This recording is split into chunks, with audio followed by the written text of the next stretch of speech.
Naitanong mo na ba kung sino ang unang nag-imbento ng kalendaryo?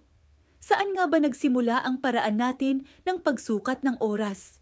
Tara, balikan natin ang sinaunang panahon at tuklasin ang kasaysayan sa likod ng bawat petsa sa ating mga dingding. Libu-libong taon na ang nakalilipas, ang mga unang kabihasnan ay tumingala sa kalangitan para sa mga sagot. Sa matabang lupain ng Mesopotamia, ang mga Sumerian, mga 4000 BC, ay isa sa mga unang nag-obserba sa buwan. Napansin nila ang paulit-ulit na pagbabago nito, mula sa new moon hanggang full moon at pabalik. Mula rito, nilikha nila ang isang lunar calendar na may 12 buwan. Ang bawat buwan ay may 29 o 30 araw na halos katumbas ng isang lunar cycle. Pero may problema, hindi ito eksaktong tumutugma sa haba ng isang taon.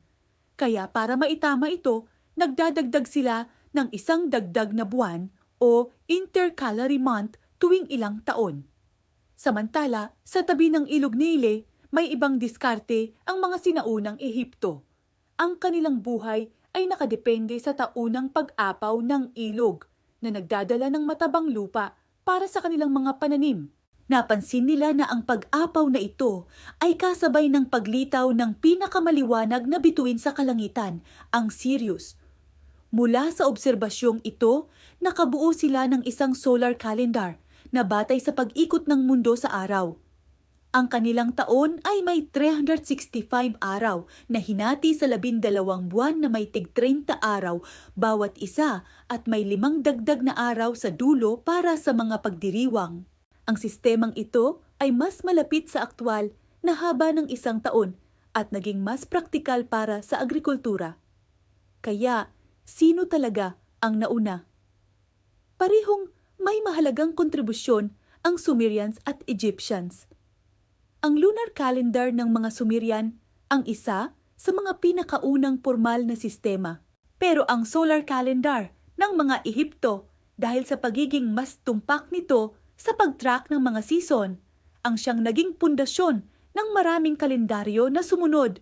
Ito ay dumaan sa mga pagbabago mula sa Julian calendar ni Julius Caesar hanggang sa Gregorian calendar na ginagamit natin ngayon. Ang bawat pag-update ay ginawa para mas maging tumpak ang ating pagsukat sa oras. Kaya sa susunod na titingnan mo ang kalendaryo mo, alalahanin mo ang mga sinaunang astronomer ng Sumer at Ehipto. Ang kanilang pagtingala sa mga bituin at buwan ang nagbigay daan sa paraan natin ng pag-oorganisa ng ating buhay ngayon. Ang bawat araw, linggo at buwan ay isang pamana mula sa kanilang karunungan.